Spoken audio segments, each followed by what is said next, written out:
I think they're proceeding slowly. They have a ruling by the ME's office that it's a homicide. That essentially means somebody else's actions contributed to the death. I think we see that here. There'll be additional toxicology that comes in, and it's really going to come down to the witnesses on that car. You know, we're not at the point of Charles Bronson's death wish, vigilantism, if you will, but when you watch this, you're sort of reminded of that, right? And does it upset you as a former commissioner that subway riders feel that they're so threatened now that they have to take matters into their own hands? Because something else when you look at this video is, where were the police? Why weren't the police there? Why didn't they respond? Why did it have to get to the situation?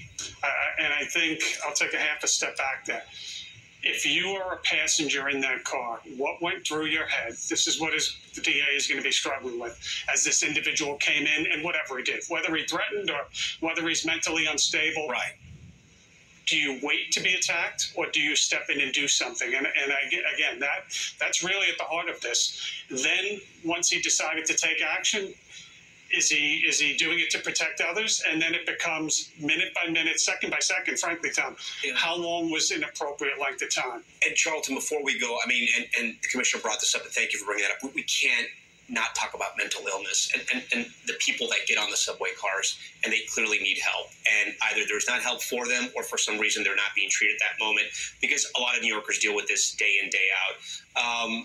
This man, there's been reports that he probably was suffering from some mental illness. Yes. And it becomes very dangerous, right? It becomes dangerous for passengers. It becomes dangerous for everyone. How do you handle these situations? Do you defend yourself, or do you take potentially a possible beating? Not in this case, I'm saying, but in another case. So what I will say about what we've done, every MTA board meeting, I've spoken to the mayor, I've spoken to the MTA chairman. We've pleaded for the last 30 years, even before the pandemic, when Commissioner Shea was commissioner. We were begging the city, to add 400 social workers in the subway, because right now... add social workers, not police, social workers. Social workers, because the police officers who work the night tours and the day tours, they're coming to me and saying, we have someone in distress, but it's taking 2 hours or 1 hour for the SOS teams or for the Bowery Residents Committee to come. There is a problem in the city. Our elected officials are not holding the shelter providers accountable. They're not holding the nonprofits accountable that are getting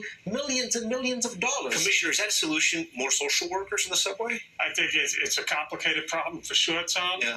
Anyone that is out and about in New York City realizes that there's more we can do for people that are under distress. Yeah.